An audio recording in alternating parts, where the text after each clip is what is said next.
Vamos con nuestro siguiente ponente, que es el doctor Douglas Escobar desde El Salvador, que nos va a hablar de distalización con microimplantes. Doctor Douglas Escobar, bienvenido. ¿Cómo estás? Qué gusto saludarte en esta mañana. Hola, ¿qué tal, Fede? Es un gusto para mí estar con todos ustedes. Buenos días a todos, buenas tardes para ti, a todas las representaciones de Forestaden de Latinoamérica. Es un gustazo enorme a todos los ortodoncistas que están dejando de trabajar por algunos conocimientos, algunos tips interesantes. Muchas gracias por la invitación y aquí estamos. Entonces Así vamos es, a pues empezar adelante. nuestra El presentación. escenario virtual es tuyo. Ok, voy a comenzar con una pregunta. La pregunta es, ¿puedo realizar una distalización en cresta infracigomática con un microimplante interradicular de 10 milímetros? Porque todos nos dicen que no, que tenemos que tener un microimplante de 12, de 14, hasta de 16 milímetros. Vamos a iniciar con esa pregunta que nos tenemos que hacer. Fíjense que voy a hacer la descripción de un caso clínico.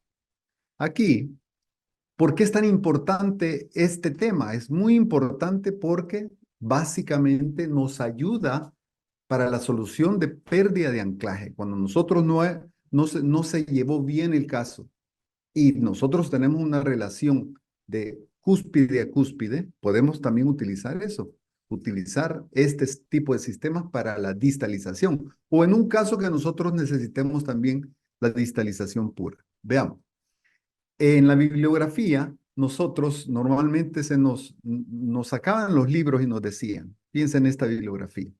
Esta bibliografía dice de Ravinda Nanda y de Flavio Uribe, nos dice que que los microimplantes interradiculares pequeños sirven para colocarlo entre las raíces y los extraalveolares, que son los microimplantes grandes o largos, podríamos decirle con un collar transmucoso grande, nosotros podríamos utilizarlo para las fuerzas, como por ejemplo el buccal shelf o infracigomático. Sin embargo, la evidencia clínica, aquí esta parte que dice evidencia clínica muchas veces es más fuerte que la teórica.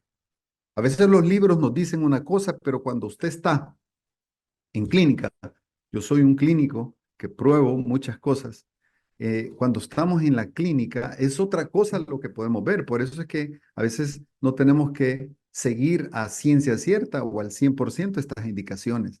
¿Por qué? Porque podríamos decir que un microimplante interradicular de 10 milímetros no nos puede servir para hacer una retracción en cresta infracigomática. Vamos a hacer la descripción levemente, descripción técnica de los materiales.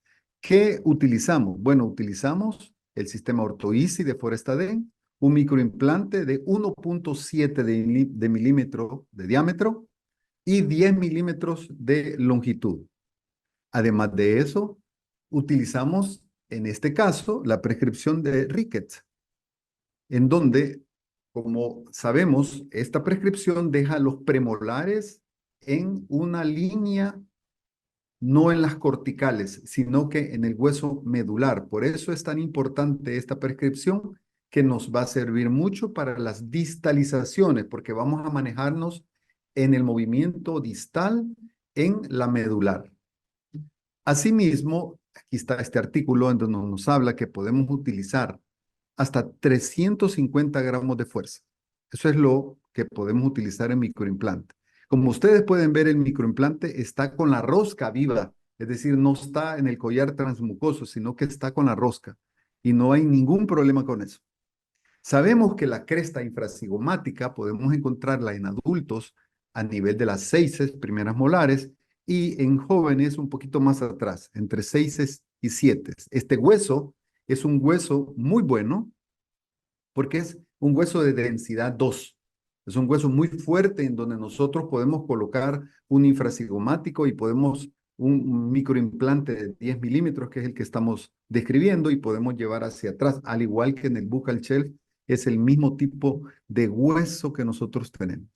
Entonces, este microimplante de nosotros, teóricamente, tenemos que estar más o menos de 14 a 16 milímetros en altura y podemos iniciar a 90 grados y terminar entre 40 a 75 grados. pero nosotros nos gusta quedarnos en 55 grados. La clorexidina, sobre todo, para dejar una superficie sin bacterias. Ahora, ¿es necesario hacer el predril? No es necesario. Se hizo este estudio en donde utilizaron una broca antes y hicieron la comparación con los directos y no hay ninguna diferencia. Entonces es importante que cuando nosotros evaluemos la cresta infracigomática, esta cresta infracigomática, evaluemos dos cosas importantes. Uno, la altura de la cresta y dos, la cantidad de movimiento que yo necesito para hacer esa distalización. Veamos aquí. En esta slide vamos a ver que hemos puesto, si tenemos un paciente brachiofacial, que es la primera imagen, podemos utilizar una retracción directa, es decir, un movimiento leve. Pacientes brachiofaciales, que la altura de la cresta es pequeña, nosotros el movimiento puede ser directo. Si tenemos un paciente mesofacial o dólico-facial y el movimiento también es leve, podríamos utilizar un power arm, un brazo de poder, en donde también estemos distalizando solo el sector anterior. Ahora bien, esto es importante, lo último.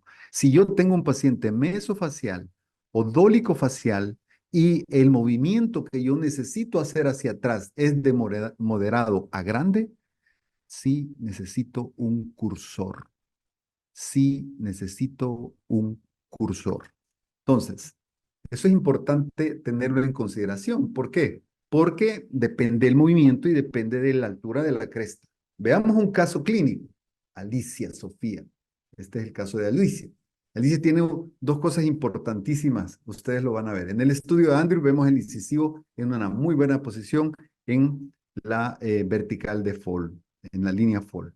Pero veamos las relaciones. Las relaciones que tenemos. Tenemos una relación que no es una clase 1 real, sino que es un poco cuspidosa, tanto de un lado como del otro. Y vemos que hay un canino deciduo. El canino se palpa a nivel palatino, ahí está el canino. Entonces, vamos a hacer dos movimientos. Vamos a distalizar, es decir, vamos a llevar hacia atrás todo este bloque y aparte de eso vamos a retraer un canino que está incluido sin alterar, ojo con esto, sin alterar la guía anterior, es decir, el posicionamiento de los dientes a nivel anterior. Aquí está la radiografía cefalométrica y vemos ese canino que está por palatino, como habíamos dicho, tanto por la palpación así como por el tamaño. Si ustedes se fijan, ese canino, el canino que tenemos, estamos en el 1.3, es más grande en posición o en vista, en forma, en tamaño que el 2.3. ¿Por qué? Porque como está en palatino y la radiación sale de atrás, la imagen se ve más grande. ¿Ok? Esa es la técnica de Clark que Bichara nos decía que podíamos determinar. Y vamos a aprovechar otra cosa importante. Todo se va uniendo. En la ortodoncia es la unión de todas las ideas. Aquí, ¿qué pasa? El RAP, el fenómeno de aceleración rápida. ¿Qué es lo que vamos a hacer? Vamos a hacer la colocación del botón de tracción y vamos a quitar esa cordal, la 1.8, con el objetivo de generar el RAP, de ese movimiento celular de aceleración para la cicatrización. Nosotros la aprovechamos para llevar hacia atrás ese canino. Y ojo con el canino, porque este canino está en una posición muy horizontal. ¿Ok? Entonces vamos a hacer dos movimientos. Ahora, ¿desde cuándo puedo iniciar el movimiento de distalización? Desde el primer arco. ¿Por qué desde el primer arco? Porque la transmisión de fuerzas, si yo jalo un diente, eso me va a hacer la transición de fuerzas hacia la última pieza. Entonces yo voy a estar haciendo varios movimientos importantes. Tienen que ustedes saber que cuando el movimiento es directo del microimplante hacia en la zona, se va a generar debido al centro de resistencia de todo el arco y a los puntos de aplicación de fuerza, sobre todo se genera mayor acúmulo de fuerza, por decirlo así, a nivel de los premolares. Por eso es que esto que estamos haciendo ahorita, si yo necesito demasiado movimiento, me va a hacer más lento el tratamiento. Ojo con esto. Entonces, ¿qué vamos a hacer? Vamos a colocar la ortodoncia, ya dijimos la prescripción, y desde el primer arco, nosotros comenzamos a jalar. Comenzamos a hacer, uno, porque estamos utilizando la tracción aquí hicimos ya el movimiento, estamos haciendo hacia atrás, estamos logrando la clase 1 y aquí vamos a utilizar el botón, vamos a hacer 2 movimientos con ese canino. Ese canino acostado o bien horizontal lo vamos a verticalizar y después lo vamos a llevar a posición. Ese es el primer movimiento que vamos a hacer.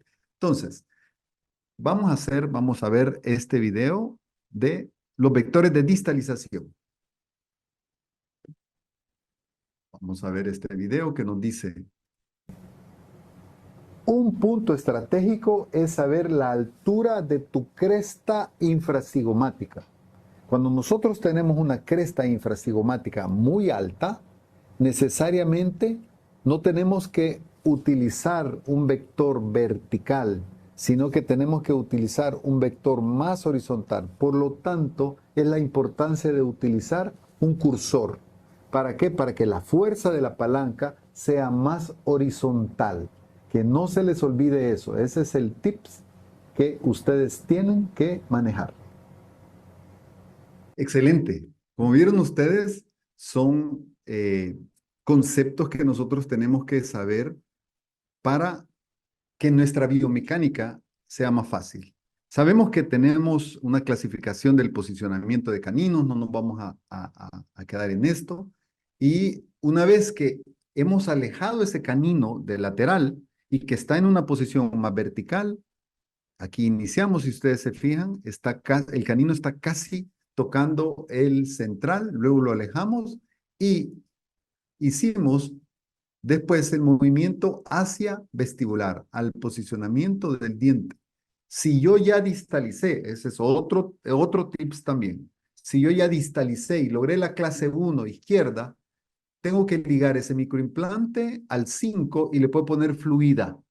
¿Ok? Puedo poner fluida para que el anclaje ya no sea una distalización activa, sino que sea un anclaje pasivo, para que eso no me vaya a regresar. ¿Ok? Entonces ahora voy a hacer ya el movimiento vestibular. Aquí estoy haciendo el movimiento vestibular hacia el arco. Ahí estamos colocamos un bracket y terminamos el caso. Vean, este es el caso. Ya en clase 1, colocamos sus retenedores sin alterar su guía anterior. Ahí tenemos el posicionamiento vertical del canino. La cefalometría no se alteró y los registros finales.